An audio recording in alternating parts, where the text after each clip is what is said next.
এই পানিটা খেয়ে নাও। ওয়াও, এই শাড়িটা তো বেশ সুন্দর।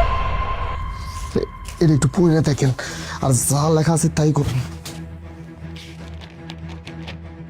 গ্লাসের পানিতে বিষ আছে? কি কি ব্যাপার, কি হলো? মোনা মোনা প্রচন্ড মাথা ঘুরতেছে। বুঝলাম না, আমার তো কখনো এমন লাগে না। আরে তো সাজিদ, দেখো তো এই শাড়িটা কত সুন্দর। সাজিদ,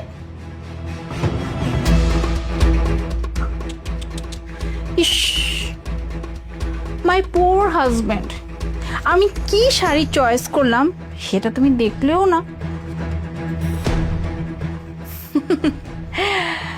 হাপন, তুই তার মানে কাজটা কমপ্লিট করে দিলি, তাই তো?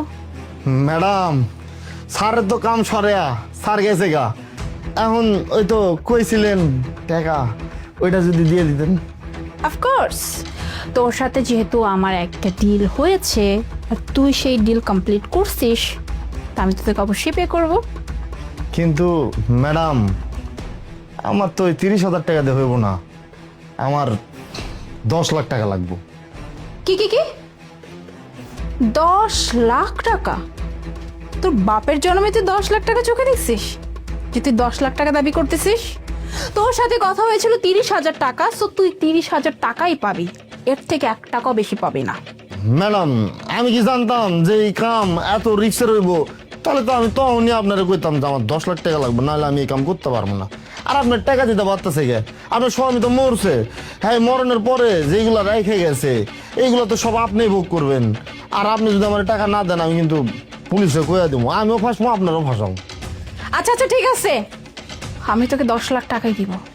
আসলে তোদের মতো এরকম ছোট লোক মানুষগুলো না, যখনই সুযোগ পায় তখনই দানিটা মারতে চায়। আর আমি জানি তুই এখন এই সুযোগটা কাজে লাগাবি। এখন তোকে দিয়ে যেহেতু আমি এই কাজটা করাইছি, সো তোকে তো আমার পে করতেই হবে।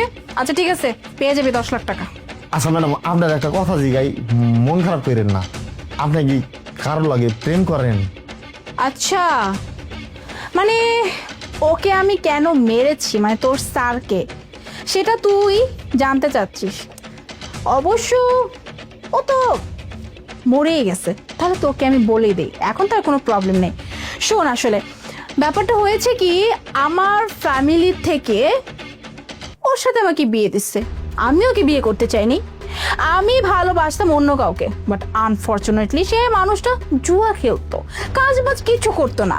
আর এর জন্য এই পুলিশ অফিসার দেখে আমার ফ্যামিলি ওর সাথে আমাকে বিয়ে দিচ্ছে। কিন্তু আমি ওর সাথে একদমই থাকতে চাইনি, না কোনো সম্পর্ক করতে চাইছি। আমি তো ভালোবাসি আমার বয়ফ্রেন্ডকে, বাট কি আর করার, বাধ্য হয়ে সংসার করতে হচ্ছে। বাট আমার মাথায় তো অন্য প্ল্যান ছিল। আমার মাথায় এই প্ল্যানই ছিল যে আমি ওকে বিয়ে করছি, ঠিক আছে, তাহলে ওর কাছ থেকে আমার যা যা বুঝে নেওয়ার আমি বুঝে নিয়ে ব্যাস আমি আমার বয়ফ্রেন্ডের সাথে বাকি জীবন কাটাবো। আর যেই প্ল্যান সেই কাজ। এই যে এখনো মারা গেছে, ওর স্থাবর অস্থাবর সব কিছু কে পাবে? ওর ওয়াইফ, মানে আমি পাবো। আর এসব যখন আমি পেয়ে যাব, আমার কাছে অনেক সম্পত্তি এসে যাবে, যে সম্পত্তি কখনোই চাইলে শেষ করতে পারবো না। আর সেই সম্পত্তি নিয়ে আমি আমার বয়ফ্রেন্ডের সাথে সুন্দর মতো লাইফ লিড করবো। এখন তোর মনে এটা প্রশ্ন আসতে পারে, তাহলে স্যার থাকাকালীন আমি এসব কিভাবে করছি? ওই যে তোর স্যার একজন পুলিশ অফিসার, ও তো ঢাকার বাইরে বাইরে থাকতো, এই ট্রেনিং এ থাকতো, ওই ট্রেনিং এ থাকতো, ব্যাস এই সময়টাকে আমি কাজে লাগিয়েছি। আমি আমার বয়ফ্রেন্ডের সাথে দেখা করতাম, কথা বলতাম, প্ল্যানিং করতাম যে কিভাবে কি করা যায়। আর দেখ না, প্ল্যান এক্সিকিউটিভ হয়ে গেল। এই ছিল আমার মূল প্ল্যান, বুঝতে পারলি? আর থ্যাংক ইউ তোকে যে তুই আমার কাজে হেল্প করছিস। সবই তো বুঝতে পারলাম, কিন্তু স্যার কিন্তু ভালো মানুষ ছিল, বুঝতে পারছেন? আরে না মাইরা, আপনি যদি কইতেন যে আমি তোমার লগে থাকবো না, আমি এই বাড়িতে এত বছর ধরে কাম করতেছি, আমার মনে হয় না স্যার আপনারা কিছু কইতো। কিন্তু আপনি স্যাররে আপনি ধোকা দিয়ে মাইরা লালেন। তোকে তো বললাম, আমি যদি এই মানুষটাকে শেষ না করতাম, তাহলে এই সম্পত্তির মালিক কি করে হতাম? হ্যাঁ, আমি ওকে বিয়ে করছি কি এমনে এমনে? আমার বাসা থেকে যখন জোর করে বিয়ে দিছে, আমি তোমার স্বার্থ ছাড়া বিয়ে করিনি, তাই না? আমার তো মূল প্ল্যানই ছিল ওর কাছ থেকে কিভাবে সব কিছু হাতিয়ে নেব, ব্যাস। যেটা আমি প্ল্যান করেছিলাম সেটা আমি সাকসেস করছি। তবে একটা কথা কি জানিস, তুই তুই একটু বোকা আছিস। মানে যেমনটা তুই নিজেকে চালাক মনে করিস, একদমই না। এই যেমন তুই চালাকি করে 30,000 টাকার জায়গায় 10 লাখ টাকা নেওয়ার ধান্দা করলি, তাই তো? কি ভাবছিস তোকে আমি 10 লাখ টাকা দিব? হ্যাঁ, তুই 10 লাখ টাকা পাবি, বাট কথা কি জানিস, এই যে তোর স্যারকে মেরেছিস, গ্লাসে কার হাতের ছাপ? তোর। বিকজ আমি তো গ্লাস ধরিই নাই। ইভেন ফরেন্সিক টিম যখন এসে সব কিছু যাচাই বাছাই করবে, ফিঙ্গারপ্রিন্ট কার পাবে? তোর পাবে। হ্যাঁ, আমি তো ওয়াইফ, আমি তো সেই নাটক আমার স্বামী মারা গেছে, আমার সর্বহারা হয়ে গেছে, আমার কিচ্ছু ভালো লাগতেছে না, মানুষ এটাই বিশ্বাস করবে যে আহারে বেচারা জামাইটা ভেবে মারা গেল, আমার দিকে কেউ ভুলেও আঙ্গুল তুলবে না। তখন কি হবে? ফেসে যাবে কে? তুই। আর যে 10 লাখ টাকা বললি না, 10 লাখ টাকা পাবি, কিন্তু সেটা হাজতে গিয়ে পাবি, বুঝতে পারলি? আচ্ছা, আমার জেলখানায় ভরবেন তাই না? সেই প্ল্যান নিয়ে আমার যে কাম করাইছেন, আমি যদি এখন আপনারা কই স্যার যদি উঠা দাঁড়ায়, তখন কি হইব আপনার গন্ধ? কি বললি? স্যার অনেক তো হয়েছে নাটক, ওঠেন। আবির, আবির, তুমি বেঁচে আছো? তুমি না মরে গেছো? হ্যাঁ, আমি বেঁচে আছি, আল্লাহর রহমতে আমি বেঁচে আছি, কারণ তোমার দেওয়া পানিটা আমি খাইনি। যদি তোমার দেওয়া পানিটা আমি খেয়ে নিতাম তাহলে হয়তো এতক্ষণ আমি মারাই যেতাম। আর তুমি তো এটাই চাচ্ছিলে যেন আমি মারা যাই, কিন্তু আফসোস তোমার প্ল্যানটা সাকসেসফুল হলো না। ভাগ্যিস আপন আপন আমাকে পানিটা খেতে মানা করেছিল, এবং আপন আমার হাতে একটা চিরকুট দিয়েছিল যেখানে লেখা ছিল, স্যার এই পানিটা খাবেন না, পানির মধ্যে বিষ মেশানো আছে। এরপর আমি একটা নাটক করতে শুরু করি যে আমি সত্যি পানিটা খেয়ে নিয়েছি আর আমি সেন্সলেস হয়ে গেছি।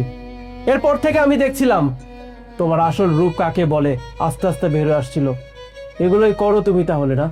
আচ্ছা, একটা কথা বলো, কি কমতি ছিল আমার ভালোবাসার মাঝে বলো? যখন যা চাইতো তাই দিতাম, শেষ পর্যন্ত তুমি আমাকে পর্যন্ত মেরে ফেলতে চাচ্ছিলে না? কিন্তু কথা আছে না, চোরের 10 দিন তো গৃহস্থের 1 দিন। তুমি বোধহয় ভুলে গিয়েছিলে মুনা, তোমার হাজবেন্ড একজন প্রশাসনিক কর্মকর্তা।